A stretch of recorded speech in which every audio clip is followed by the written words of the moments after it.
Seri keempat Bukek Xiansu. Mutiara Hitam. Audiobook, novel silat. Cerita, Ho Ping Hu. Jilid 15. Sementara itu, melihat munculnya Tang Hao-lam, Quilan menjadi gembira dan ia cepat-cepat menghampiri Po Leng In. Begitu jari tangan Quilan menggerayang dan menotok atau mengusap, pulih kembali jalan darah di tubuh Po Leng In. Wanita murid Siang Mo Yusini ini merasa malu sekali. Rambutnya terbabat separuh, tinggal segumpal lagi. Kini ia menggunakan tangan kiri memegang rambut berusaha menutupi dadanya yang telanjang, tangan kanannya mengambil pedangnya, lalu ia sejenak memandang wajah Quilan. Kemudian ia membungkuk dan berbisik. Terima kasih banyak, mudah-mudahan aku akan dapat membalas budimu. Kau lihai sekali dengan kerikil kecil sanggup memukul runtuh pedangku dari tangan Butek Siulam. Kerikil? Meruntuhkan pedang? Aku tidak. Ah, agaknya si berandal yang melakukannya. Si berandal? Yang bertempur melawan Butek Siulam itu.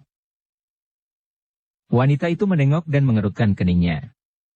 Biarpun pemuda yang disebut berandal oleh penolongnya ini cukup lihai, namun jelas terdesak hebat oleh Butek Siulam. Tiba-tiba pandang mata Po Leng In yang tajam melihat berkelebatnya bayangan putih, dan seorang pemuda pakaian putih telah berdiri di bawah pohon, tidak berapa jauh dari tempat itu. Ia memandang tajam dan pada saat itu, terdengar suara pemuda yang melawan Butek Siulam, yang biarpun terdesak masih tertawa-tawa. Aku dengar kau ini bukan pria bukan wanita, kau banci. Hehe, lucu sekali. Apa kau sudah mengenal ilmu silatku? Butek Siulam makin marah. Memang harus ia akui bahwa sampai belasan jurus pemuda itu melawannya, ia sama sekali belum dapat mengenal gerakan lawan, bahkan dasar gerakannya pun belum dapat menduganya dari cabang persilatan mana. Aneh, namun begitu cepat dan bertenaga. Saking panas hatinya, Butek Siulam mengeluarkan senjatanya yang kedua, yang biasanya hanya ia pergunakan kalau menghadapi lawan tangguh. Pemuda ini sebenarnya bukan lawan yang terlalu tangguh baginya, akan tetapi karena ia ingin memaksa si pemuda mengeluarkan ilmu silat simpanan agar dapat ia kenal asalnya, maka terpaksa ia mengeluarkan senjatanya jarum besar diikat benang. Dengan dua jari tangan kiri ia menjepit jarum itu, siap dipergunakan bila perlu. Hehe. Memang kau bertubuh pria berhati wanita, maka selalu main-main dengan jarum dan gunting. Kau sendiri tukang menggunakan senjata gelap berupa jarum, kenapa kau tuduh aku yang bukan-bukan menyerangmu secara menggelap? Bocah setan! Kau tadi menyambitku dengan kerikil, sekarang tunggulah, setelah mengenal ilmu silatmu, aku akan menggunting-gunting tubuhmu kemudian menjahitnya kembali dengan jarumku ini. Hehe, tak mudah, sobat. Katanya kau suka sekali dengan laki-laki muda, apakah kau akan menjahit tubuhku lalu kau jadikan barang mainan? Cih, tidak tahu malu. Kalau laki-laki, kau tua bangka dan kakek-kakek, kalau wanita, kau juga sudah nenek-nenek. Siapa sudi? Aiy. Hao-lam berseru terkejut dan cepat ia melemparkan tubuh ke belakang dan berguling sambil memutar golok melindungi diri. Gerakan memutar golok sambil bergulingan ini berasal dari ilmu golok butong, akan tetapi gerakannya membabat berlainan, kalau biasanya diputar dari kiri ke kanan, sekarang dari kanan ke kiri. Karena itu sungguh tidak tepat kalau dikatakan ilmu golok itu dari partai Butong Pai. Pemuda itu menyelamatkan diri dari sambaran jarum dan gunting yang amat cepat dan bertubi-tubi. Bukan berandal yang menyambitkan kerikil. Quilan berkata. Akan tetapi Po Leng In sudah melihat pemuda baju putih dan mengangguk-angguk, kemudian sekali lagi ia memberi hormat kepada Quilan lalu berlari cepat meninggalkan tempat itu. Ia sudah dihina dan mendapat malu, kemudian tertolong oleh orang-orang muda yang memiliki kepandaian jauh lebih tinggi daripada ilmu kepandaiannya sendiri, maka Po Leng In merasa tidak ada gunanya berada di situ lebih lama lagi. Ia harus cepat pulang untuk melapor kepada gurunya. Quilan belum melihat pemuda yang muncul itu, pemuda berpakaian serba putih, karena perhatiannya tertuju kepada Hao-lam yang mulai payah menghadapi lawan tangguh itu. Ketika ia bergerak hendak mencabut pedangnya dan meloncat membantu Hao-lam, tiba-tiba berkelebat bayangan putih di depannya dan tahu-tahu seorang pemuda berpakaian putih berkata halus dengan ucapan serius dan telunjuk kanannya menuding ke arah pertempuran. Tahan, Nona. Lihat Butek Siulam amat lihai. Kalau ia menghendaki, apakah tidak sudah tadi pemuda sembrono itu menjadi korban guntingnya? Butek Siulam masih belum dapat mengenal ilmu goloknya yang aneh dan selama pemuda itu tetap dapat merahasiakan ilmu silatnya, ia takkan dirobohkan. Kalau Nona maju membantu, menjadi lain lagi halnya dan engkau bahkan membahayakan keselamatannya dan keselamatanmu sendiri. Kuilan terkejut dan memandang orang yang tiba-tiba muncul dan mencegahnya membantu Haulam itu. Ia seorang laki-laki muda yang berwajah serius, bahkan wajahnya membayangkan kematangan jiwa sehingga tampak guratan-guratan nyata. Wajah yang tampan dan penuh kesabaran, penuh pengertian, namun sinar matanya amat kuat berwibawa. Pakaiannya sederhana serba putih dari kain yang kasar, pakaian dan topinya seperti seorang pelajar. Usianya tentu sudah 25 atau 26 tahun. Ada sesuatu yang amat menarik hati Kuilan pada wajah orang ini. Namun hatinya mendongkol karena ia dicegah membantu Haulam. Justru karena si berandal terdesak maka aku akan membantunya. Bentaknya penasaran karena ia anggap orang ini aneh, sudah tahu Haulam terdesak mengapa malah melarangnya membantu? Apa kau kira aku tidak mampu menandingi tua bangka genit itu? Tanpa menoleh kepadanya laki-laki itu berkata, suaranya tetap halus namun penuh kesungguhan. Dia itu lihai sekali dan keji, harap Nona jangan mendekat. Akulah lawannya dan biar aku membantu temanmu itu. Sebelum Kuilan sempat membantah laki-laki itu sudah berkelebat ke depan, gerakannya ringan sekali sehingga mau tidak mau Kuilan menjadi kagum dan heran. Apalagi ketika pemuda itu menyerbu ke dalam pertempuran, terdengar Butek Siulam berseru kaget dan meloncat mundur, ia makin kagum. Pemuda itu telah mengeluarkan sepasang senjatanya yang aneh, yaitu sebatang pensil bulu dan pensil kayu di kedua tangannya. Senjata ini amat pendek dan amat kecil, juga lemah, akan tetapi mengapa Butek Siulam terkejut dan menghindar sambil meloncat mundur. Ia tidak tahu bahwa dalam segebrakan saja, tadi, pemuda itu telah menotok 17 jalan darah terpenting dengan sepasang senjatanya kalau mengenai sasarannya akan cukup kuat merobohkan lawan sekuat Butek Siulam. Karena inilah Butek Siulam terkejut dan terpaksa meloncat mundur menghindarkan diri. Selagi Kuilan menonton dengan wajah tegang karena kini Butek Siulam digempur oleh dua orang pemuda itu dan pertandingan berjalan amat cepat dan seru, tiba-tiba ada angin dahsyat menyambar ke arahnya dari belakang. Kuilan terkejut dan cepat membalikkan tubuhnya sambil menangkis, akan tetapi inilah kekeliruannya. Gadis ini tidak menduga dan tidak tahu siapa yang menyerangnya, maka ia yang amat percaya akan kekuatan sendiri lalu menangkis. Ia sama sekali tidak tahu bahwa yang menyerangnya dari belakang adalah Tai Lek Kawong, tokoh yang paling lihai di antara kelima dewa, jadi lebih lihai daripada gurunya sendiri. Tangkisannya tidak ada artinya. Kalau ia mengelak, mungkin ia masih dapat menghindar dari bahaya, akan tetapi karena ia menangkis, lengannya ditangkap dan di lain saat pundaknya sudah dipencet, membuat gadis ini lemas kehilangan semua tenaga, bahkan tak dapat mengeluarkan suara lagi. Dengan mudah saja Tai Lek Kawong mengempit tubuh gadis itu di lengan kiri, lalu kedua kakinya berloncatan cepat sekali meninggalkan puncak. Hehe, biar dirasakan oleh Butek Siulam. Dua orang itu akan membuatnya sibuk. Kalau aku membantu keenakan untuk dia. Gerutu kakek gundul tinggi besar ini yang sama sekali tidak mempedulikan kesetiakawanan. Sementara itu, Butek Siulam yang tadinya merasa penasaran bukan main karena sebegitu lama belum juga dapat membuka rahasia ilmu silat Haulam, tiba-tiba diserang pemuda baju putih dengan dua macam pensilnya.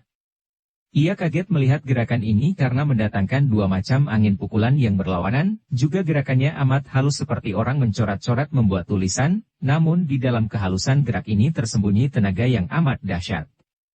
Tahulah ia bahwa pemuda baju putih ini bukan orang sembarangan pula. Diam-diam ia mengeluh.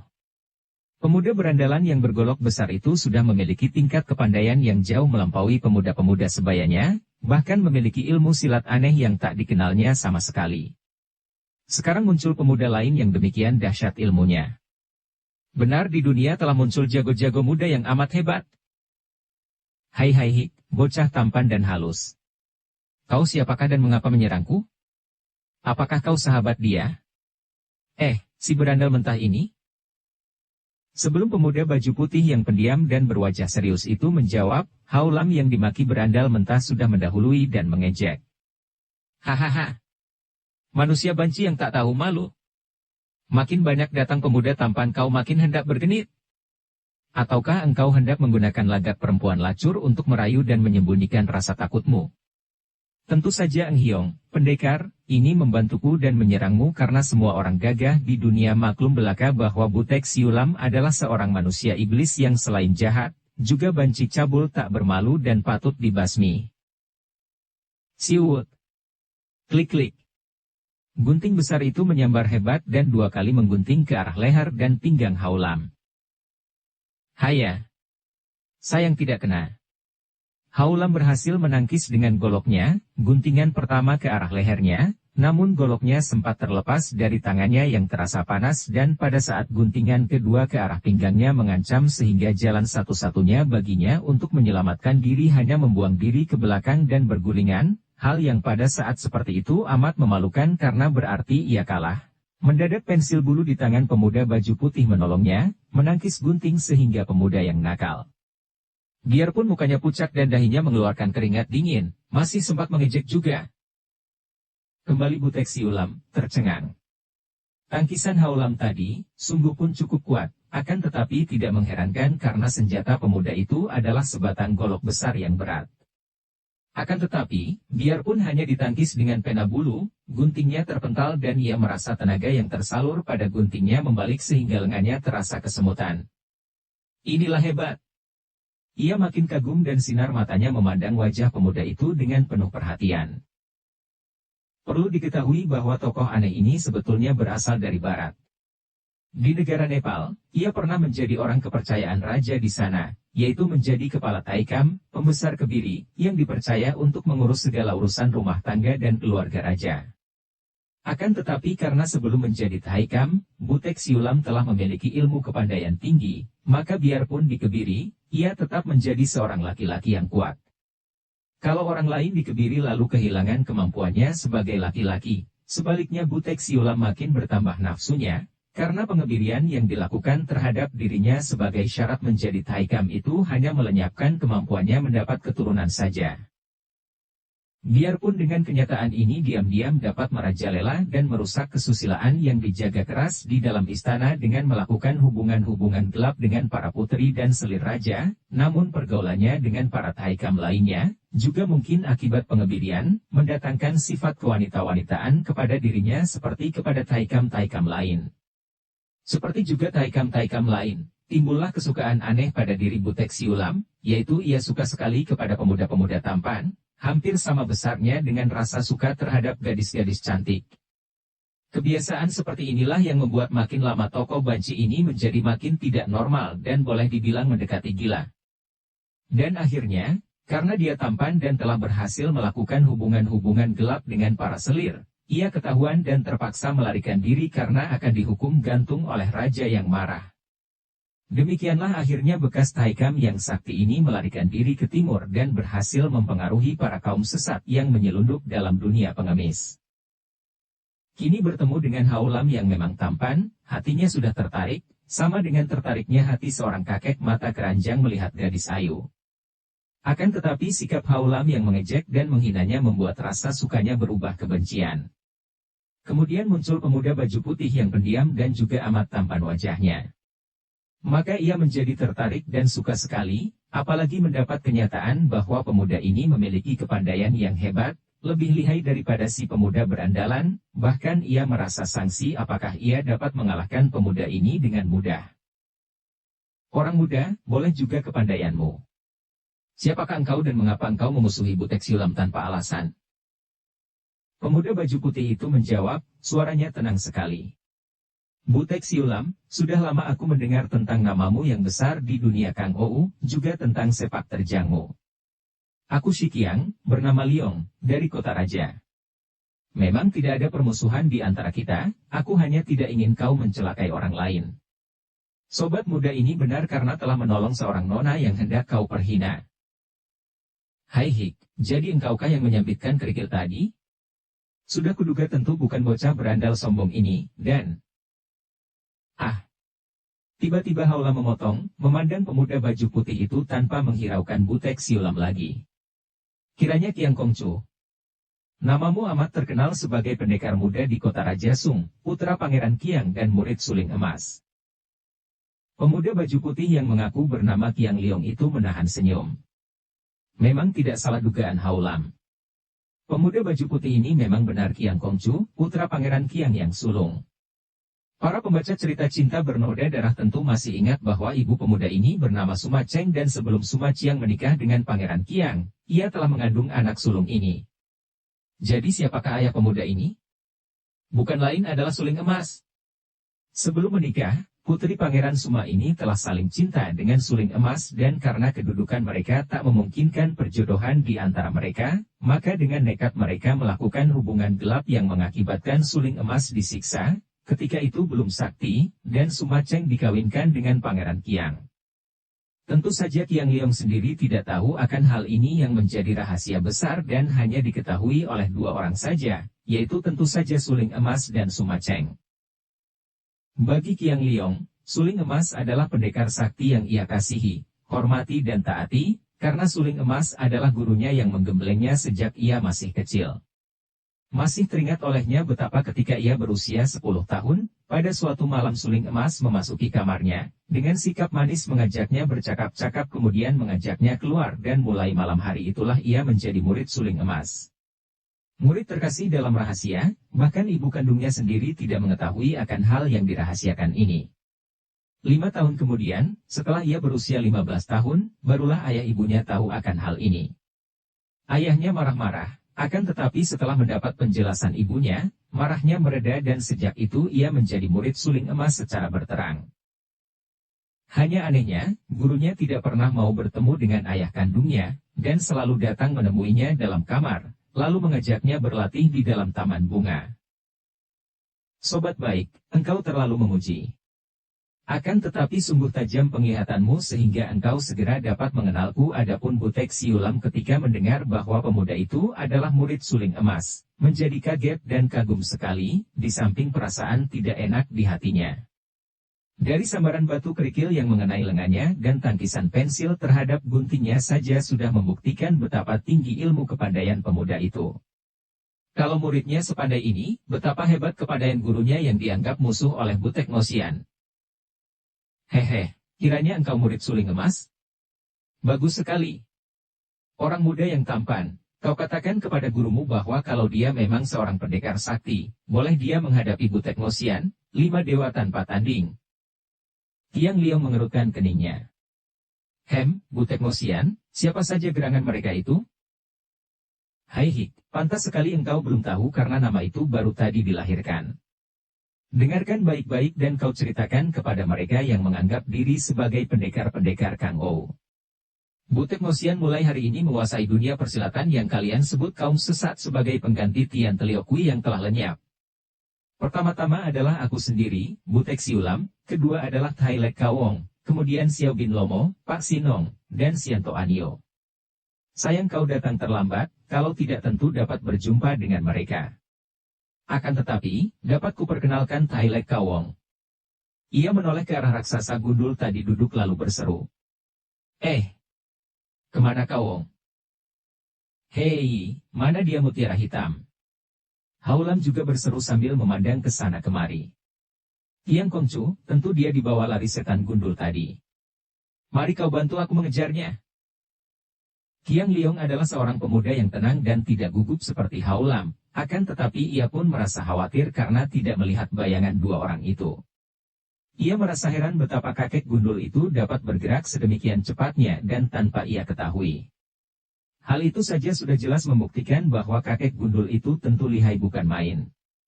Ia mengangguk lalu mengejar Hao-Lam yang sudah lari terlebih dahulu. Butek Siaulam terkekeh ketawa. Hai Hik, Kawong, engkau mencari penyakit. Tidak membantuku malah membawa lari gadis galak tadi. Biar kau rasakan betapa lihainya orang-orang muda sekarang, hai Hik. Ia lalu turun dari puncak, memberi isyarat kepada anak buahnya yang segera bergerak mengikuti datuk itu turun gunung. Hei, kakek gundul. Mau apa kau bawa-bawa aku, dan kemana? Tai Lek Kawong tercengang. Suara gadis yang dikempitnya itu tenang dan ketus, sedikit pun tidak membayangkan rasa takut. Di samping ketabahan ini, juga menurut perhitungannya, gadis yang sudah ia lumpuhkan syarafnya ini belum tiba saatnya dapat bicara lagi. Kemudian, rasa kagetnya bertambah ketika secara tiba-tiba tubuh yang ramping itu meronta dan tangan kanan Kui Lan menyambar dahsyat ke arah lambungnya. Tai Lek Kawong adalah seorang ahli Tai Lek Kang, seorang yang memiliki tenaga hebat dan kuat sekali, maka tentu saja ia pun mengenal pukulan yang mengandung tenaga sinkang amat berbahaya ini. Untuk menghindarkan diri dari ancaman maut, tiada lain jalan baginya kecuali melepaskan kempitannya dan menggunakan pinggulnya yang digerakkan tiba-tiba untuk melemparkan gadis itu. Usahanya berhasil, Kui Lan terlempar dan pukulan dahsyat ke arah lambung gagal, namun tamparan tangan kirinya pada pundak kakek itu sebelum tubuhnya terpental, tidak gagal sama sekali. Plak! Dan tubuh Tai Lek Kawong terhuyung sedikit. Ia terheran dan kagum sekali, kini berdiri memandang Kui Lan yang sudah berdiri dengan sikap gagah dan muka mengandung kemarahan. Tentu saja kakek kosen ini sama sekali tidak tahu akan latar belakang peristiwa ini. Kui Lan adalah murid terkasih Kiam Sian Eng yang menurunkan ilmu aneh, ilmu-ilmu silat tinggi yang dipelajari secara sesat, sehingga menghasilkan ilmu yang lain sekali dari ilmu silat tinggi biasa, bahkan telah berubah sama sekali daripada aslinya. Demikian pula dalam melatih Wei Kang dan memperkuat Sin Kang, Kui Lan mempunyai cara berlatih yang amat aneh sehingga hasilnya pun luar biasa dan kadang-kadang ia dapat melakukan hal dengan Sin Kang yang takkan dapat dilakukan oleh ahli Wei Kang yang sudah lebih tinggi tingkatnya. Inilah sebabnya mengapa dalam berusaha mengerahkan tenaga, dalam waktu singkat saja Kui Lan sudah mampu membebaskan diri. Menurut perhitungan Tai Lek Kawong, totokannya itu akan melumpuhkan lawan selama 12 jam. Akan tetapi, baru 3-4 jam ia lari turun gunung, gadis itu sudah mampu membebaskan diri, bahkan sekaligus menyerangnya dengan pukulan maut. Kau boleh juga, patut menjadi murid Tai Lek Kawong. Kakek gundul yang tidak pandai bicara itu berkata sambil mengangguk-angguk. Kui Lan selain pemberani, juga amat cerdik. Ia kini tidak berani memandang rendah orang lain. Sudah terlalu banyak ia melihat orang-orang pandai yang ilmunya luar biasa seperti Pak Kek Sin Ong, Lam Kek Sian Ong, Bu Kek Sian Su, dan tadi pun ia melihat betapa lihainya Bu Tek Siulam. Kakek gundul tinggi besar ini tentu sahabat Bu Tek Siulam dan jelas memiliki ilmu kepandaian yang hebat. Buktinya, tanpa dapat ia cegah tadi telah menawannya sedemikian mudahnya. Setelah kini mendengar bahwa kakek itu menawannya dengan niat mengambilnya sebagai murid, Kui Lan menjadi lega hati dan tersenyum mengejek. Kakek gundul, jangan kau mimpi pada siang hari. Kau ingin menjadi guruku? Sungguh lamunan kosong. Sampai di manakah tingginya ilmu kepandaianmu maka kau mempunyai keinginan seperti itu? Apakah kau mampu menandingi Bu Kek Sian Su? Tai Lek Kawong membelalakan kedua matanya dan mulutnya terbuka. Sejenak ia tidak mengeluarkan suara. Sudah terlalu lama ia mendengar tentang nama besar Bu Kek Sian Su yang disebut oleh segala macam golongan dengan sikap hormat dan kagum, bahkan dianggap sebagai dewa. Melihat betapa orang-orang pandai demikian menghormat, biarpun ia sendiri belum pernah jumpa, sedikit banyak ia merasa segan juga. Akan tetapi kini mendengar ucapan gadis ini yang mengandung tantangan ia segera menjawab. Aku ingin mencoba kepandaiannya. Apakah dia gurumu? Bukan. Sayang aku bukan muridnya karena kalau aku muridnya, tentu sejak tadi kau sudah menggeletak tanpa nyawa lagi. Kau belum cukup pandai untuk menjadi guruku kalau kau belum mampu menandingi Bu Kek Sian Su. Panas hati kakek itu.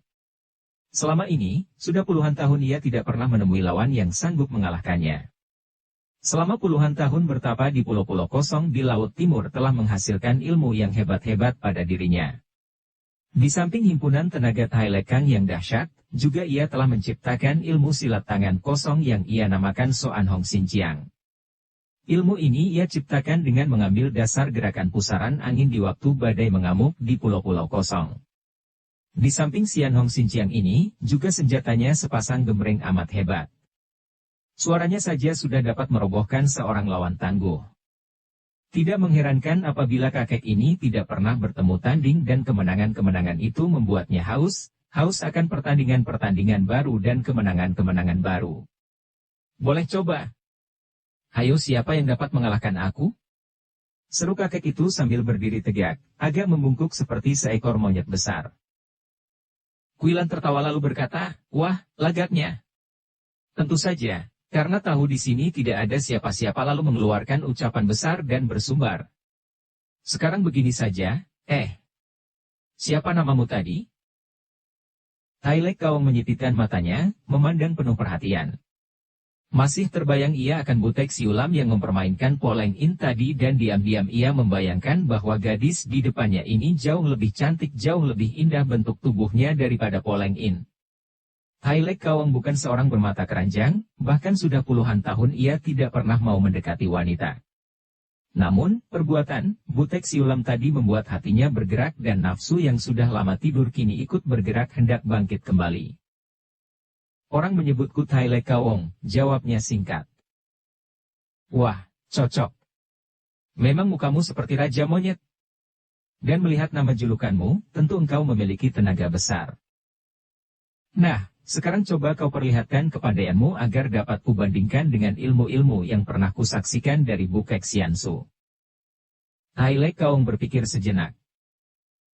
Ia harus mendemonstrasikan kepandaian, terutama tenaganya untuk menundukkan gadis yang berani ini. Ia melihat sebatang pohon tak jauh dari tempat itu, maka ia mendapat pikiran baik.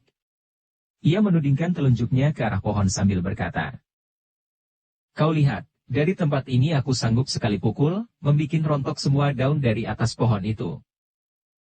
Kuilan memandang dan ia tercengang. Betulkah itu? Seorang yang memiliki sinkang amat hebat sekalipun, sekali memukul dari jarak jauh paling-paling hanya akan membikin rontok puluhan helai daun. Pohon itu daunnya amat lebat, tidak hanya puluhan, bahkan ratusan dan ribuan helai daunnya. Mungkinkah kakek ini akan mampu memukul rontok semua daun itu hanya dengan sekali pukul? Ia tidak percaya dan menggeleng kepala, tersenyum lebar dan berkata, kakek sombong, bagaimana aku bisa percaya kalau tidak melihat buktinya sendiri? Akan tetapi kau harus merontokkan semua daunnya, sehelai pun tak boleh ketinggalan. Kau lihat baik-baik. Tai Lek Kawong berseru, panas juga hatinya diajak dan digoda oleh nona yang pandai bicara itu. Tai Lek Kawong lalu menekuk kedua lututnya sampai hampir berjongkok, tubuhnya merendah dan ia mengumpulkan tenaga Tai Lekang. Kedua tangannya, dengan jari-jari terbuka dan agak ditekuk ujung menempel di kedua pangkal paha matanya mencorong memandang ke arah pohon itu, kemudian dari kerongkongannya keluar suara kasar dan parau seperti suara burung gagak dan kedua tangannya didorong ke depan, agak ke atas mengarah pohon. Hebat bukan main akibatnya. Dari kedua lengan tangan raksasa gundul ini menyambar angin yang dahsyat ke arah pohon, membuat batang pohon seperti didorong tenaga raksasa sehingga miring dan cabang-cabangnya bergoyang-goyang sehingga semua daunnya rontok dan melayang turun bagaikan hujan lebat. Itulah ilmu pukulan Tai Lekang yang luar biasa dahsyatnya dan sukar dilawan. Kuilan terkejut sekali. Sekilas pandang saja ia dapat melihat bahwa kakek itu benar-benar telah berhasil merontokkan semua daun pohon sekali pukul.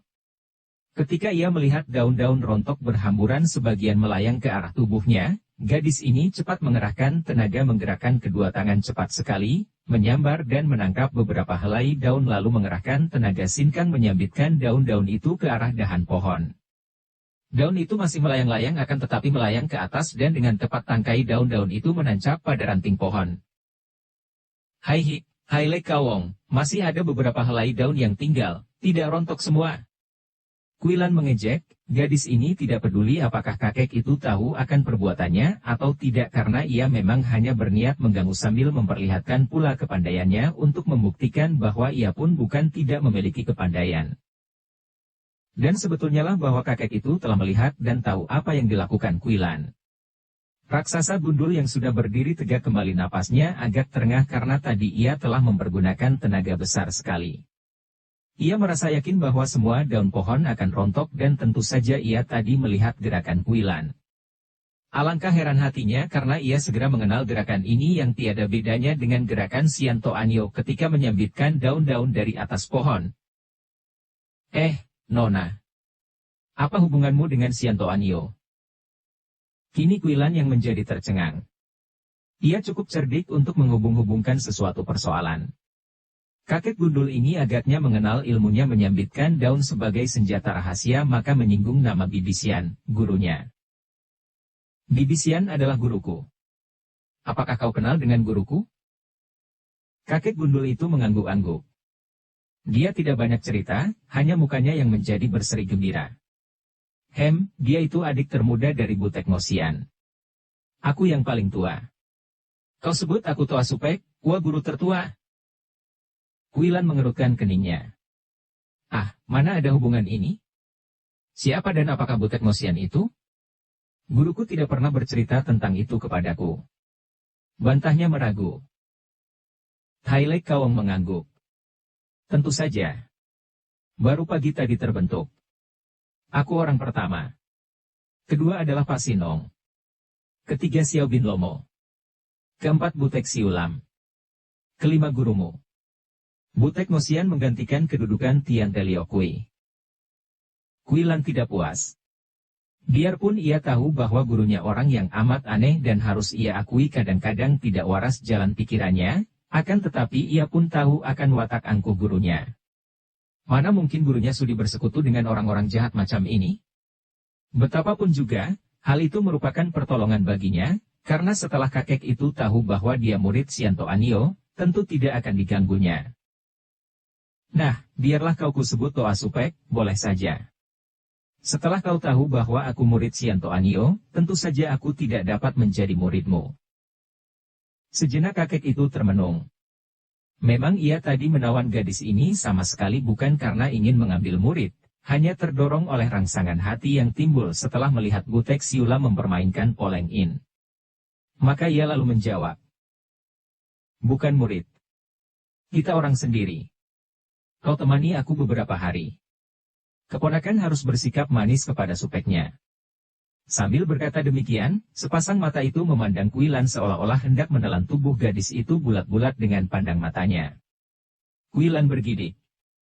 Sudah terlalu sering ia melihat pandang mata laki-laki seperti ini.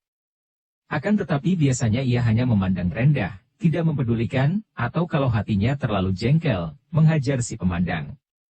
Kini melihat pandang mata si kakek gundul yang memiliki ilmu kepandaian amat tinggi itu, ia merasa ngeri, sungguh pun hal ini belum menimbulkan rasa takut. Pada saat itu terdengar derap kaki dua ekor kuda. Hal ini bagi Kuilan amat kebetulan karena seolah-olah membebaskan dia pada saat yang tegang. Mereka berdua menengok dan tampaklah dua orang penunggang kuda. Mereka itu adalah dua orang laki-laki tua yang berpakaian indah dan gagah, penuh hiasan yang berkilauan. Pakaian dua orang panglima hitan. Kepala mereka memakai topi yang berhiaskan bulu burung yang amat indah, sikap mereka angker dan gagah. Melihat sikap mereka dan cara mereka duduk di atas kuda mudah diduga bahwa dua orang panglima asing ini tentu memiliki ilmu kepandaian tinggi, apalagi gagang dan sarung senjata yang tergantung di pinggang mereka berhiaskan emas permata. Kuilan sama sekali tidak tahu panglima-panglima dari mana mereka itu, akan tetapi ia dapat menduga bahwa mereka adalah orang-orang berkepandaian. Oleh karena inilah, otaknya yang cerdik segera bekerja dan ia berseru kepada Tai Lek Kawong. Toa Supek, kepandaianmu tadi sama sekali tidak mengesankan hatiku. Kalau engkau bisa mengalahkan dua orang penunggang kuda itu, barulah aku mau mengaku bahwa kau memang gagah perkasa. Tai Lek Kawong boleh jadi telah memperoleh tingkat ilmu silat yang amat tinggi, akan tetapi karena terlalu lama bertapa mengasingkan diri, agaknya jalan pikirannya menjadi amat sederhana dan tentu saja ia tidak dapat menandingi Kuilan dalam hal kecerdikan. Ia sama sekali tidak mengira bahwa gadis itu sengaja memanaskan hatinya untuk mengalihkan perhatian yang tercurah pada pandang matanya yang penuh nafsu berahi tadi, dan menganggap gadis itu sebagai murid Sianto Anio benar-benar belum merasa yakin akan kelihayannya. Oleh karena itu ia segera menjawab. Baik, kau lihatlah. Sambil berkata demikian, tubuhnya yang tinggi besar itu sudah berkelebat membuat loncatan tinggi melayang ke arah dua orang penunggang kuda yang sudah datang dekat. Sekali berjungkir balik di tengah udara, kakek itu sudah menyambar ke depan dan kedua tangannya mencengkeram ke arah pundak dua orang panglima itu sambil berseru keras. Turun kalian. Suaranya keras, sambarannya cepat. Akan tetapi dua orang panglima itu biarpun merasa ngeri, ternyata benar-benar bukan orang sembarangan. Tampak bayangan tubuh mereka berkelebat dan cepat sekali mereka sudah bergerak dengan jalan melakukan gerakan meluncur turun dari atas kuda dengan loncatan miring. Terdengar suara keras dari patahnya tulang-tulang punggung kedua ekor kuda itu disusul meringkiknya kuda dan robohnya tubuh dua ekor kuda besar yang kini berkelojotan di atas tanah dalam keadaan sekarat. Dapat dibayangkan betapa hebatnya tenaga Tai Lek Kang di kedua tangan Tai Lek Kawong yang sekali pukul dapat merobohkan dua ekor kuda besar dengan tulang-tulang punggung patah-patah dua orang panglima hitan yang bertubuh tinggi besar. Hampir sama dengan bentuk Tai Lek Kawong itu sesungguhnya bukanlah orang-orang biasa. Mereka itu keduanya adalah dua orang panglima yang berkedudukan tinggi di kerajaan Hitan yang mukanya brewok dengan jenggot panjang adalah panglima barisan berkuda di Hitan dan sebagai tanda pangkatnya antara lain adalah lukisan kepala kuda di baju depan dada. Nama kakek ini adalah Hoan Ti Chiang Kun. Adapun orang kedua yang bermuka bengis adalah Lon Ti Chiang Kun, panglima barisan penjaga benteng, seperti dapat dikenal pada lukisan pilar benteng di depan dadanya. Hoan Ti Chiang Kun dan Lon Ti Chiang Kun inilah adanya dua orang panglima yang belum lama ini telah menyampaikan surat dari Ratu Yalina di Hitan untuk suling emas. Selain ilmu kepandaian kedua orang panglima ini lihai, juga mereka berdua merupakan utusan-utusan ratu setiap kali pemerintah Hitan mengadakan hubungan dengan raja-raja di selatan. Oleh karena itu, keduanya amat mahir berbahasa selatan untuk memudahkan perkenalan, mereka pun memakai nama Hoan Ti Chiang Kun dan Lon Ti Chiang Kun. Mereka merupakan panglima-panglima kerajaan Hitan yang setia karena semenjak muda mereka sudah menjadi prajurit yang kemudian makin menanjak kedudukan mereka berkat ilmu kepandaian mereka yang tinggi. Tanpa sebab sama sekali kini mereka dalam perjalanan pulang ke Hitan telah diserang Tai Lek Kawong sehingga kuda mereka berkelojotan hampir tewas. Tentu saja mereka menjadi marah sekali di samping rasa heran dan kaget. Namun sebagai orang-orang berpengalaman, mereka maklum akan keanehan tokoh-tokoh Kang Ou di dunia selatan ini, maka mereka menindih perasaan amarah. Hoan Ti Chiang Kun yang jenggotnya panjang dan halus, menoleh ke arah dua ekor kuda yang berkelojotan, mengelus jenggotnya dan menarik napas panjang. Kasihan, kalian menderita tanpa dosa. Setelah berkata demikian, Hoan Ti Chiang Kun melangkah maju setindak dan tangan kanannya memukul ke arah dua ekor kuda dua kali berturut-turut.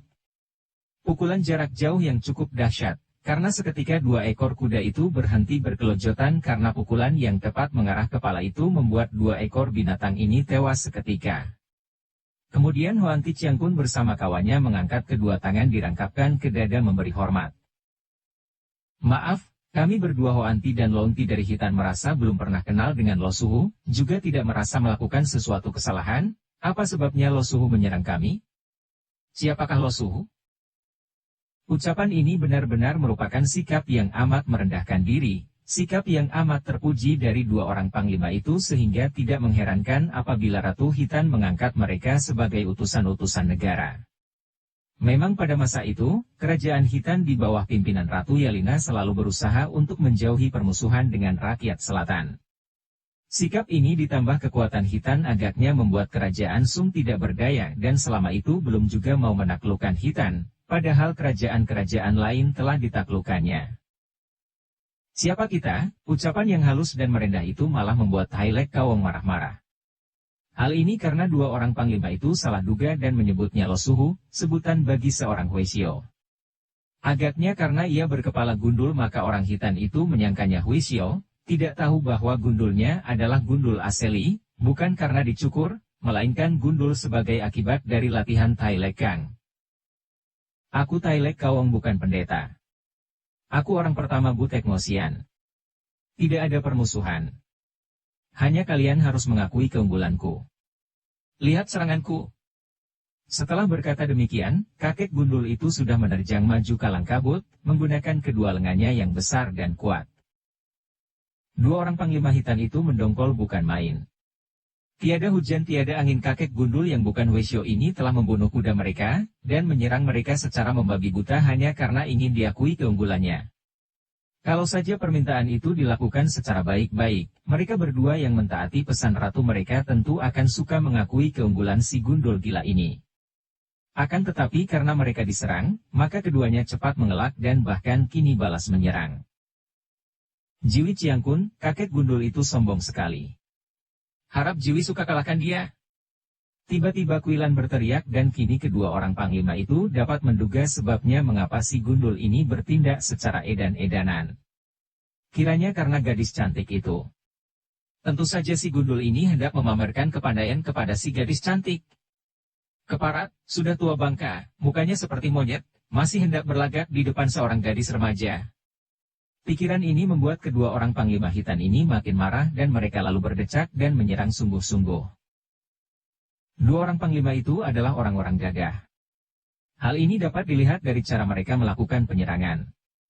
Biarpun mereka berdua adalah ahli-ahli bermain senjata tajam, namun melihat bahwa lawan mereka tidak memegang senjata, mereka juga tidak mencabut senjata, melainkan maju menerjang dengan kepalan. Melihat gerakan mereka, jelas bahwa biarpun mereka berdua adalah Panglima-Panglima Hitan, namun mereka memiliki ilmu silat selatan yang amat kuat. Terutama mereka amat kuat dalam daya tahan, juga memiliki tenaga dalam yang tak boleh dipandang ringan.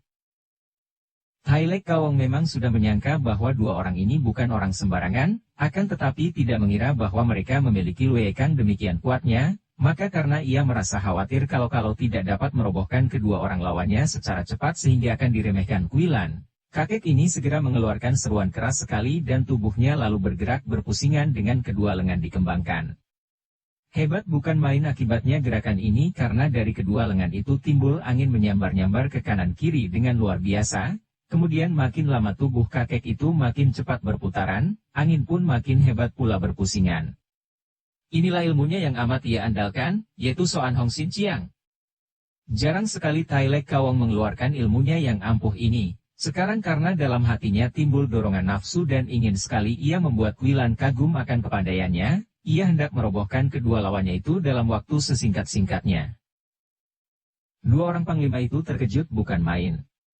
Tak pernah mereka menyangka bahwa kakek gundul itu sedemikian lihai. Betapapun dia mempertahankan diri, kedua kaki mereka mulai menggigil dan perlahan-lahan tubuh mereka mulai mendoyong dan akhirnya, makin cepat Tai Lek Kawong berputar, makin hebat tenaga angin berpusing yang menyedot. Mereka tak dapat mempertahankan diri lagi dan terhuyung-huyung ikut dengan pusaran angin yang amat kuat itu. Terlambat mereka sadar akan bahayanya ilmu kakek gundul itu dan selagi mereka berdua mengerahkan tenaga mempertahankan diri, topi terhias bulu yang berada di atas kepala mereka telah terlepas dan terlempar entah kemana, di bawah angin yang timbul dari ilmu pukulan Soan Hong Sin Chiang yang hebat itu. Hoan Ti Chiang Kun dan Lon Ti Chiang Kun berusaha mencabut senjata mereka, namun terlambat, karena pada saat itu, sambil memutar-mutar tubuhnya, kedua lengan Tai Lek Kawong menyambar. Dua tamparan mengenai pundak Hoan Ti Chiang Kun dan dada Lon Ti Chiang Kun. Dua orang panglima itu mengeluh dan terlempar ke belakang, masih berputar karena kini mereka terbawa angin, kemudian roboh terguling-guling. Pada saat itu terdengar suara melengking merdu sekali dan jelas bahwa itu adalah suara suling yang ditiup dengan indahnya. Namun, ketika dua orang panglima itu roboh pingsan, suara suling yang masih merdu itu kini mengandung nada kemarahan dan mengandung pula pengaruh yang membuat jantung Kuilan berdetak keras. Seketika tubuhnya menjadi lemas dan lesu, seperti orang kehilangan tenaga. Terkejut sekali gadis ini. Sebagai murid Kam Sian Eng, tentu saja ia maklum bahwa suara melengking yang merupakan nyanyian suling ini mengandung kaikang yang amat kuat. Gurunya malah pernah mengajarkan kepadanya tentang ilmu menyerang lawan menggunakan suara ini, akan tetapi selama hidupnya belum pernah ia menyaksikan pengaruh yang begini hebat sehingga secara langsung merampas tenaganya. Gurunya sendiri tidak akan mampu mengeluarkan suara sekuat ini pengaruhnya. Karena maklum bahwa hal ini amat berbahaya baginya, Kuilan cepat menjatuhkan diri, duduk bersila dan mengerahkan seluruh tenaganya untuk melindungi jantungnya. Juga Tai Lek Kawong menjadi terkejut sekali ketika tiba-tiba mendengar suara melengking tinggi sehingga tubuhnya yang masih berpusing itu menjadi terhuyung. Terpaksa ia mengurungkan niat hatinya untuk mengirim pukulan susulan untuk membunuh dua orang panglima hitam itu, dan menghentikan gerakannya sambil mengerahkan tenaga sinkang untuk melawan suara itu. Tiba-tiba suara melengking itu berhenti dan tahu-tahu di situ telah berdiri seorang laki-laki tinggi besar yang bagian bawah mukanya tertutup sehelai sapu tangan. Di tangan kiri laki-laki ini tampak sebatang suling dan kepalanya terlindung sebuah topi lebar pinggirannya yang sudah butut. Tai Lek Kawong memandang penuh perhatian dan matanya bersinar-sinar girang. Inilah seorang lawan yang tangguh, pikirnya. Ia boleh mengharapkan perlawanan gigih, pertandingan yang seru, tidak seperti dua orang panglima hitam yang tiada guna itu. Permainanmu boleh juga. Kau siapakah? Tai Lek Kawong, sejak engkau turun ke dunia ramai, engkau telah mengangkat nama besar dengan perbuatan-perbuatan keji dan ganas. Kini secara kebetulan kita bertemu di sini dan kembali engkau telah berlaku sewenang-wenang mengandalkan kepandaianmu. Andai kata aku tidak mengambil pusing sulingku ini saja, tentu takkan membiarkan engkau melakukan segala macam keganasan sekehendak hatimu sendiri. Sambil berkata demikian, orang itu menggerakkan sulingnya di depan dada dan tampak sinar kuning emas berkelebatan menyilaukan mata. Ah! Engkau! Suling emas? Tai Lek Kawong kaget ketika melihat suling yang berubah menjadi sinar kuning emas itu.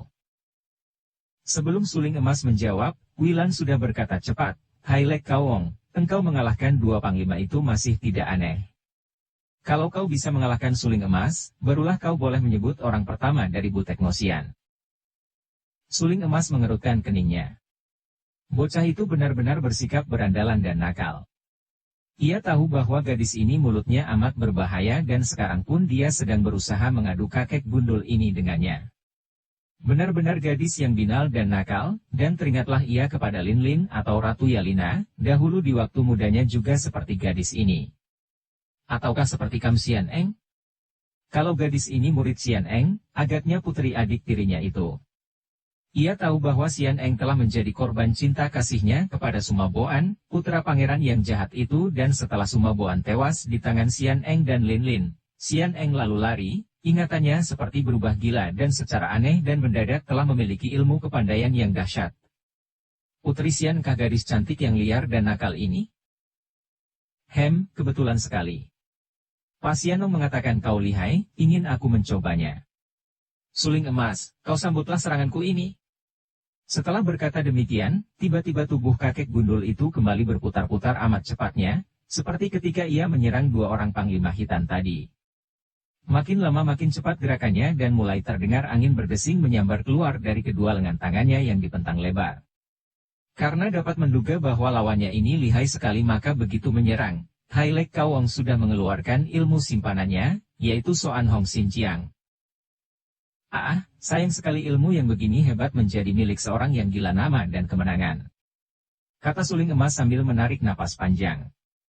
Menghadapi angin yang mulai berpusingan itu, suling emas bersikap tenang sekali, menyelipkan sulingnya di pinggang kemudian berdiri tegak menghadapi lawan yang kini sudah berpusingan amat cepatnya itu. Makin cepat tubuh Tai Lek Kawong berputar dan angin yang berpusing di sekeliling tubuhnya amat kuat. Dengan angin kedua lengannya ini saja ia sudah berhasil membuat dua orang panglima hitam terhuyung-huyung. Kini melihat sikap suling emas yang berdiri tenang dan biarpun pakaian pendekar sakti ini berkibar tertiup angin yang berpusing, namun tubuhnya tetap tegak, sedikit pun tidak bergeming. Tai Lek Kawong lalu berseru keras dan tubuhnya yang berputar itu mulailah bergerak menyerang. Inilah ilmu Soan Hong Sin Chiang yang dimainkan dengan sepenuhnya. Tubuh itu berpusingan sukar diikuti pandang mata saking cepatnya, bagaikan telah berubah menjadi asap bergumpal-gumpal dan dari asap berpusingan ini secara tak tersangka-sangka melayang, keluar dua buah lengan tangan yang melakukan pukulan-pukulan dahsyat. Hebat! Suling emas memuji. Ia kagum sekali. Kecuali Pakek Sianong dan Lampek Sianong yang tiba-tiba muncul kembali dan yang ia ketahui memang memiliki ilmu kepandaian luar biasa, sejak mati atau mundurnya Tian Te Liokui, belum pernah ia bertemu tanding yang memiliki ilmu kepandaian seperti ini. Harus ia akui bahwa ilmu silat yang dimainkan kakek gundul ini lain daripada ilmu silat tinggi lainnya. Baru angin yang berpusing itu saja sudah mempunyai daya tarik sukar ditahan, seakan-akan angin taufan mengamuk, atau pusaran angin yang menghanyutkan. Kalau saja ia tidak memiliki sinkang yang sudah sempurna sehingga tubuhnya terseret dan kuda-kuda goyah, berarti ia sudah setengah kalah dan tentu takkan dapat menghindarkan diri dari serangan kedua tangan yang seakan-akan dua ekor naga menyambar keluar dari awan tebal itu. Memang lihai sekali Tai Lek Kawong dan ia patut menjadi seorang pertama dari Butek Ngosian. Ilmu silatnya. Soan Hong Sin Hoat jarang bertemu tanding. Akan tetapi sekali ini ia bertemu dengan suling emas, seorang pendekar sakti yang sudah matang ilmunya. Tadi pun ketika Tai Lek Kawong merobohkan dua orang panglima hitam dan mengirim pukulan maut hanya dengan suara sulingnya saja suling emas sudah mampu menangkis atau mengurungkan niat keji kakek gundul ini. Tiupan suling tadi pun bukan sembarang tiupan, melainkan semacam ilmu yang sangat tinggi, yang diperoleh suling emas yaitu yang disebut Kim Kong Sin Kiam. Kini menghadapi Soan Hong Sin Chiang yang dimainkan dengan sungguh-sungguh serta disertai tenaga dalam, amat kuat itu, suling emas menghadapinya dengan tenang. Ia maklum akan lihainya kakek ini dan ia juga merasa sayang. Biarpun belum jelas mengenal kakek ini orang macam apa, akan tetapi sepanjang pendengarannya, kakek ini semenjak muncul dari pulau di lautan timur, selalu mencari perkara dan suka sekali berkelahi, namun tidak ia dengar kakek ini mempunyai anak buah penjahat. Maka ia pun tidak ingin membunuhnya, merasa sayang melihat ilmu kepandaian yang amat tinggi itu. Dengan tenang namun waspada, suling emas lalu menggerakkan kedua tangannya. Jari-jarinya terbuka dan telunjuk kedua tangannya membuat gerakan mencoret-coret di udara kosong. Hanya tampaknya saja mencoret-coret menulis huruf dengan telunjuk di udara, namun sesungguhnya inilah ilmu sakti Hong In Bun Hoat dimainkan oleh seorang ahli yang sudah matang. Tai Lek Kaong terkejut setengah mati. Kedua tangan lawannya hanya mencoret-coret, namun semua pukulannya terpental membalik, dan dua buah telunjuk itu sedemikian kuatnya sehingga menembus pusaran angin, langsung melakukan totokan-totokan pada jalan darah di seluruh tubuhnya. Karuan saja kakek gundul ini menjadi sibuk sekali, menangkis dan mengelak.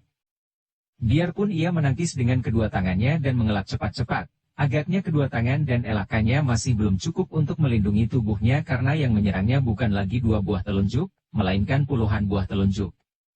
Demikian cepatnya gerakan suling emas. Selain terkejut, juga kakek gundul ini kagum sekali. Timbul kegembiraan hatinya karena baru kali ini ia bertemu tanding yang hebat. Ia segera menghentikan pusingan tubuhnya dan melayani gerakan suling emas dengan sama cepatnya. Setelah tubuhnya tidak berpusing lagi, ia tidaklah begitu terdesak karena kini ia dapat mencurahkan seluruh perhatiannya ke satu jurusan saja, yaitu ke depan. Ia masih mengandalkan besarnya tenaga dan beberapa kali ia sengaja mengadu lengan sambil mengerahkan tenaga. Namun ternyata bahwa lawannya itu sama sekali tidak takut beradu tangan setiap kali kedua lengan mereka bertemu, suling emas terpental mundur dua langkah. Akan tetapi biarpun tubuh Tai Lek Kaong tidak terpental mundur ia merasa lengannya seperti lumpuh dan dadanya panas. Hal ini berarti bahwa suling emas kalah setingkat dalam hal tenaga keras, namun menang seusap dalam tenaga lemas. Dan kalau hal ini dilanjutkan, yang menderita rugi besar adalah Tai Lek Kaong sendiri. Suling emas, kau hebat. Kakek gundul itu biarpun merasa penasaran, namun ia tidak marah melainkan kagum dan gembira. Kau sambutlah ini. Sambil berkata demikian, tubuhnya yang sudah mencelat mundur itu kini berjongkok dan dari kerongkongannya keluar bunyi burung gagak. Kemudian kedua tangannya yang terbuka jari-jari tangannya itu mendorong ke arah suling emas. Suling emas belum pernah mendengar akan ilmu kepandaian Tai Lek Kaong maka tadi ia kagum dan mengira bahwa Soan Hong Sin Chiang itu adalah ilmu simpanan atau ilmu yang diandalkan kakek gundul itu. Ketika melihat kakek itu mencelat mundur dan berjongkok, ia sudah menduga bahwa kakek ini tentu mengeluarkan ilmu lain macam lagi, maka ia waspada dan memasang kuda-kuda. Ketika mendengar suara seperti burung gagak keluar dari kerongkongan kakek itu, ia terkejut bukan main. Ia pernah mendengar tentang ilmu yang amat dahsyat dan yang sukar dimiliki orang, kecuali oleh mereka yang sudah mencapai kesempurnaan dalam ilmu Luekang, yaitu ilmu Hawa Mokang, semacam ilmu yang dimiliki seekor katak. Dengan ilmu ini, katak yang demikian kecil dapat mempunyai tenaga yang dahsyat sekali.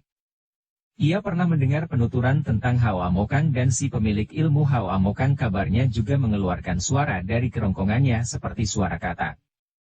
Kini kakek gundul ini berjongkok mengerahkan tenaga dari tangan dan mengeluarkan suara dari kerongkongannya seperti suara gagak. Ilmu apakah ini?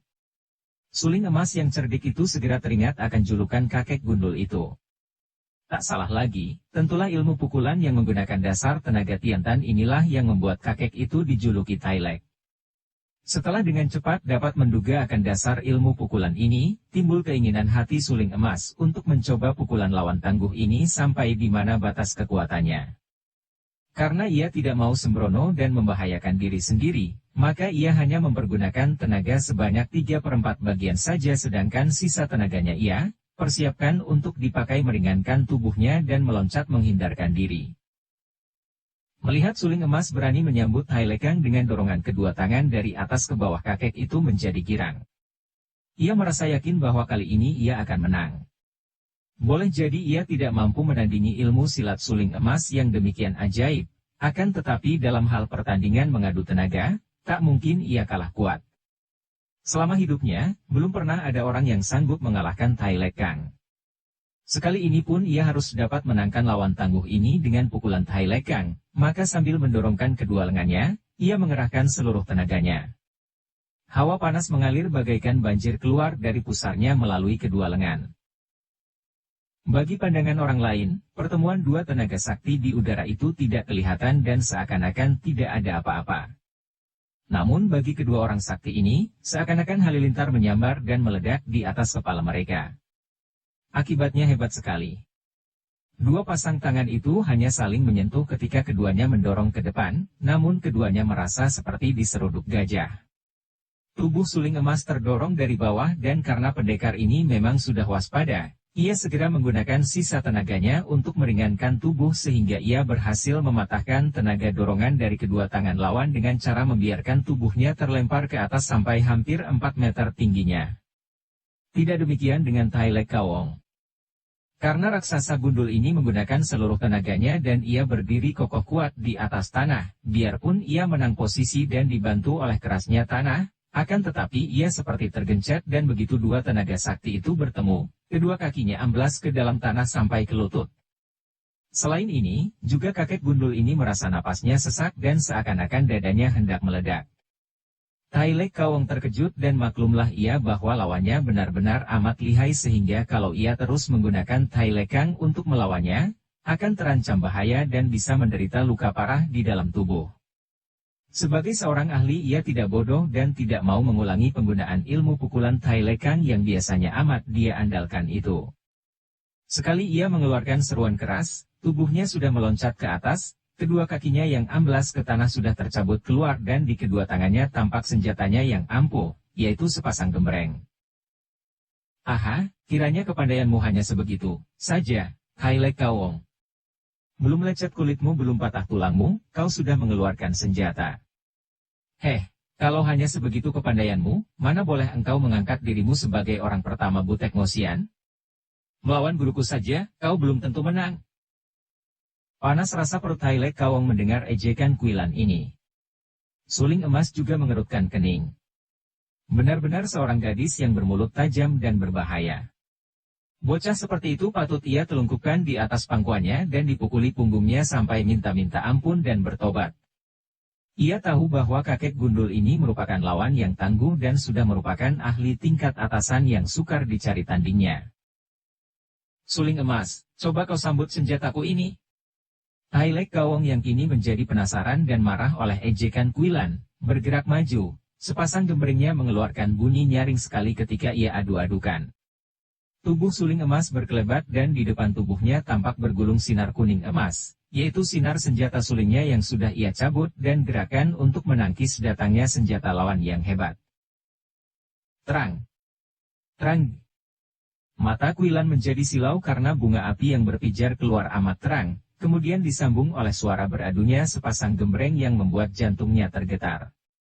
Gadis ini menjadi kagum dan kaget, apalagi ketika dari suling yang digerakkan tangan suling emas itu keluar pula lengkingan tinggi nyaring yang menandingi bunyi nyaring sepasang gembreng.